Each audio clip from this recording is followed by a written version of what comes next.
கனமழையால் பாதிக்கப்பட்ட கடலூர் மாவட்டத்தை தமிழக முதலமைச்சர் செல்வி ஜெயலலிதா நேரில் பார்வையிட வேண்டும் என்று எதிர்க்கட்சித் தலைவரும் தேமுதிக தலைவருமான விஜயகாந்த் வலியுறுத்தியுள்ளார்.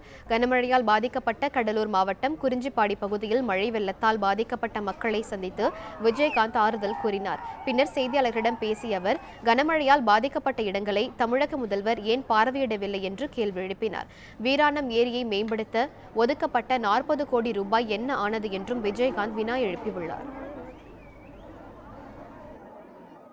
அவங்க என்ன நினைக்கிறாங்கன்னா, கடைசி நிமிஷம் வந்துக்கிறோம், காசு கொடுத்துட்டு ஓட்டு வாங்கிடுவோம் நினைக்கிறாங்க. ஆனால் மக்கள் அப்படியே என்ன பண்றது? ஆனால் இந்த நேரத்தில் இவ்வளவு உடப்பு இவ்வளவு இது இருக்கு. ஒரு தடவை நம்ம ஹெலிகாப்டர்ல வருதுல இந்த அம்மா பார்த்துருக்கணும் இல்லை? ஏன் பார்க்கல சொல்லுங்க, பார்க்கலாம். ஏன் பார்க்கல?